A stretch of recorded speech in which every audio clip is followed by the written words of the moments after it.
15-июндан тарта президенттик шайлоого расмий түрдө старт берилди. Оппозиция лидери Өмүрбек Текебаевдин документтери БШКга тапшырылса, Акшумкар партиясы съезди өткөрүп Темир Сариевдин талапкерлигин көргөздү. Өнүгүү прогресс партиясынын съезди 27-июнда болсо, республика ата журт талапкер маселесин 1-июнда чечет экен. КСДП партиясынын съезди 17-июнда болмок, бирок белгисиз себептер менен белгисиз убакытка жылдырылды.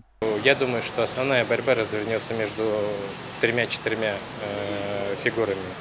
Естественно, это представитель от партии власти. СДПК еще до конца не определилась, хотя Политсовет считает, что будет выдвинут Сооронбай Джейнбеков, но не все в СДПК с этим согласны, поэтому съезд до сих пор не могут провести.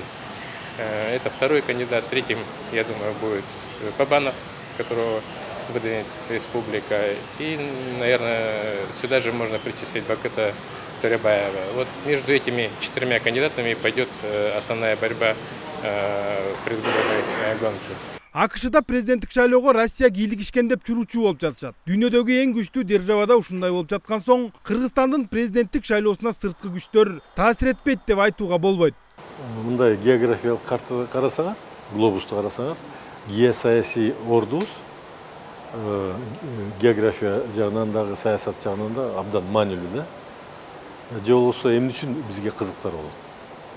Бул жерде Кыргызстанда бир таасири күчтүү болсо, бул борбордук, жалаң борбордукка эмес, Кытайга дагы, Россияга дагы таасири күчөткөнгө мүмкүнчүлүктөр ачылат да. Мурда кыргыз саясатчылары орусчул жана батышчыл болуп экиге бөлүнүшсө, азыр арабчыл саясатчылар дагы пайда болду. Мына ушул себептен улам Кремль бийликчил партия көргөзгөн талапкерди колдобой жатышы мүмкүн дейт Кабай Карабеков.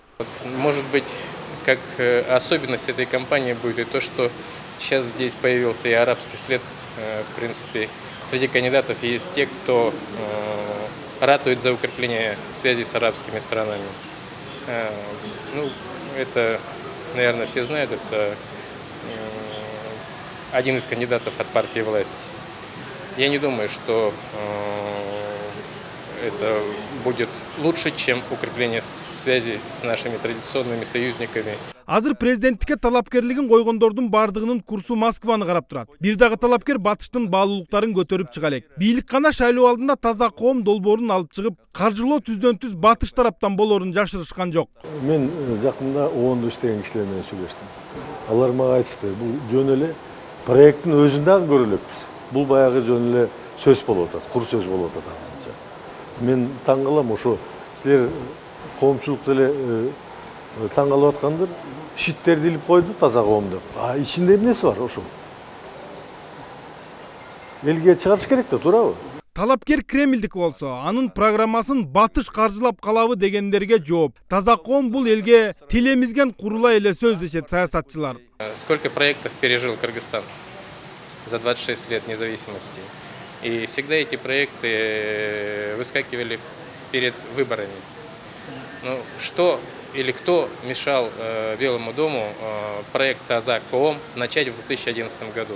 Сейчас бы они не завершили, хотя бы какие-то результаты работы были бы видны. За 3 месяца до ухода от власти нынешняя команда управления выдвигает проект Таза Коом. Естественно, эта команда его не успеет завершить. Естественно, это пропагандистский трюк. Мен ойлойм, деги эле Таза Коом бул жөн эле пиар акция да. Ойлоп көргүлөчү, 7 жылдан бери Таза Коом түзө албаган бир классты, бир мектепти, же болсо бир уюмду таза кыла албаган бийлик коомду таза кыла алабы? Бир эле суроо. Же болсо акылдуу шаарларды курабыз деп атат, бир класс, бир мектеп, бир уюмду акылдуу кыла албаган бийлик келечекке ошондой жасай алабы? Албетте жок. Ошон үчүн бул куру сөз, баягы эле тилемизбей.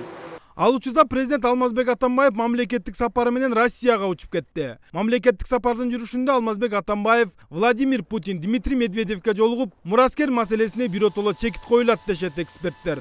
Болот Абдыжапаров, Ринат Элиманов, Сентябрь.